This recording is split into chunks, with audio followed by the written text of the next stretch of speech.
from a different standpoint, a different perspective, I am a colossal nerd. I came to DragonCon for years before I was even on the show. So,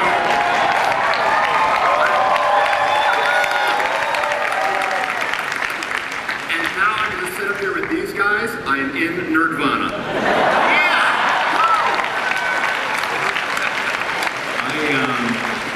I was in the same position as James. I'd never done one. I'd always heard about them. I didn't really know what to expect.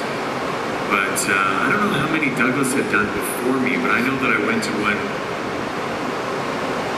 Here? Yeah, it was the first, I think second year was my first one. I did a small one in Vancouver, which was small. Yes, GateCon. There's one of the 6 people that were there at GateCon. Yeah, GateCon was very small. It was an ambitious project. I mean, they had the right intention. Yeah, I think Douglas and I did that together, actually. And they were trying to raise money for charity, and it just really didn't work that well. So that wasn't a good taste of what it was supposed to be like. But I think my first one was in London, and I did that with Aaron. It was good. Yeah, it gave me a good taste. It's nothing like this. I mean, we're talking 200 people drinking pints of beer with them every night. And, I don't know how many of you guys are out there. There's about 40,000, something like that. This is nuts. I love DragonCon, though. I did this 2 years ago with James and Douglas, and I think that was my first taste of like a big con and really enjoying it. Like really, you know, feeling like you're a part of it 100%. We had too good of a time, actually.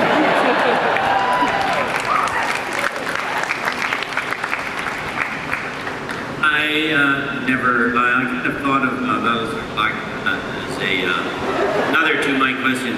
As more of a military show, it never really crossed my mind that I was doing a sci-fi show. And the conventions, like Eddie says, I was aware of them, but never thought that I would be involved in them at all when this gig first came up. The only time that I really thought I thought much about being involved in a sci-fi show is when I became aware that I was a Cylon. So it was there because how do you research being a Cylon? Right? But as far as I am so glad I came to this convention. It's been an amazing experience. But when I signed on, it was not in my universe at all. I want to say one thing, and I'm very serious about this one.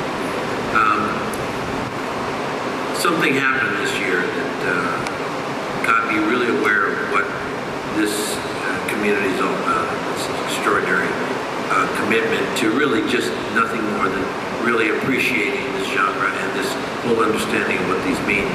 There was a jump con that was set up by somebody, and this guy ended up doing what is rightfully known as a real major con job on all of us. And anyway, for all of you that took part in trying to help or try to become, participate in this jump con extravaganza, we were taking advantage of us, all of us. I was on that list as one of the participants, and so was Mary.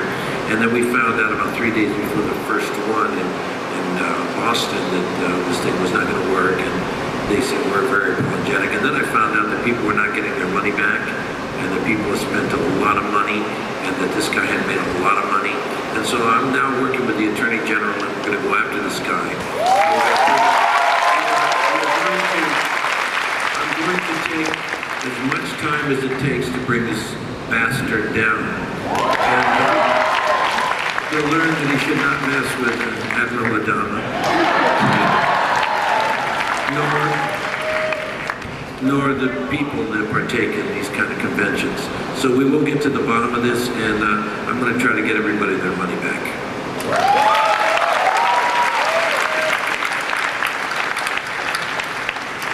First of all, Tom, don't give up on GateCon. I hear they did a great job last weekend or the weekend before. Is it still happening? Yes, they went to UK for a couple of years, but they had a reunion 2 weekends ago. From what I hear, everybody had a great time. Well, like I said, I respected what they were trying to do, for sure. It was just very, very small and disorganized when I did it. Yeah, my last GateCon was just before that one, but I liked it. At any rate, don't give up on it. I have a question for all the actors, but Eddie, you get to go last because I'm going to see if you're times have changed from San Antonio last year. Payback! Sorry about that. I'm last. Go ahead. Ask the All question. right, guys.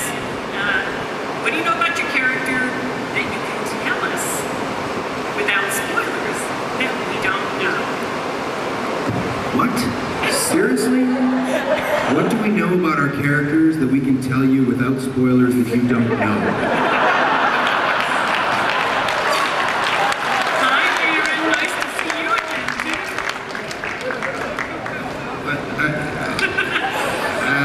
Aaron, you need a clue? Guy has left his grandma.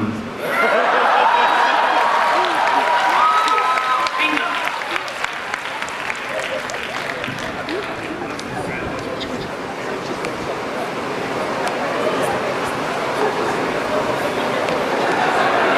I think Eddie, that's for us all.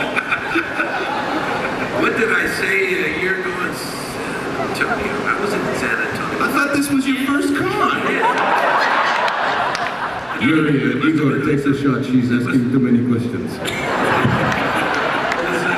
I don't remember what San I said. Antonio College, Eddie. Motivational speaking. Motivational speaking, San Antonio College. What did I say that? You were talking about Adama and I was talking to Stan. Give me a little bit more of a hint. What did I say?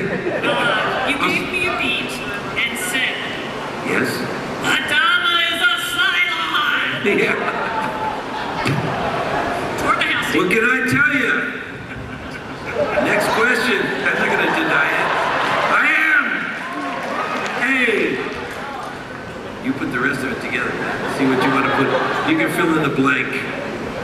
No, I said that, as a means of, because there was a lot of people asking me a lot of questions. So I think before the 5 Cylons were brought forth, wasn't it? Before the 4 out of the 5. So it was a big issue, and a lot of people were asking questions. But, am I or am I not? That's the question. How many believe I am? Raise your hands. Wow. How many of you believe I'm not? Oh, God. Okay. You're in for a big shock, but I'm not going to say that. We have about 5 minutes left. No multi-part questions. You over here. Hey boys, sorry. I am ashamed to say that I just started watching the show very recently, so I'm not fully up to par. Hey, better late than never, alright? Anyways, I saw what has for me been hands down my favorite episode so far, and that was called Unfinished Business. And it was basically a Cylon-free episode, no guys, sorry. But anyway, for anybody who doesn't know, it was basically the boxing ring where characters got to duke it up and get rid of these tensions that have been building. The question that I have for you is, since you spend so much time with each other on and off the set, did you find that it was cathartic in any way that it was for the characters off the screen? For real life, you know what I mean? If that makes sense, hopefully. Oh yeah, I was really punching Jamie in the head, man. No, I'm joking. Come on, please. That was great, man. I was so excited about it. I'll tell you, I'm not one to complain much from the show. I haven't put up too many fights over the seasons, but when I read the original script and they basically had me like standing in the background holding hand pads or like doing up someone's hand wraps, I lost it. I was so mad.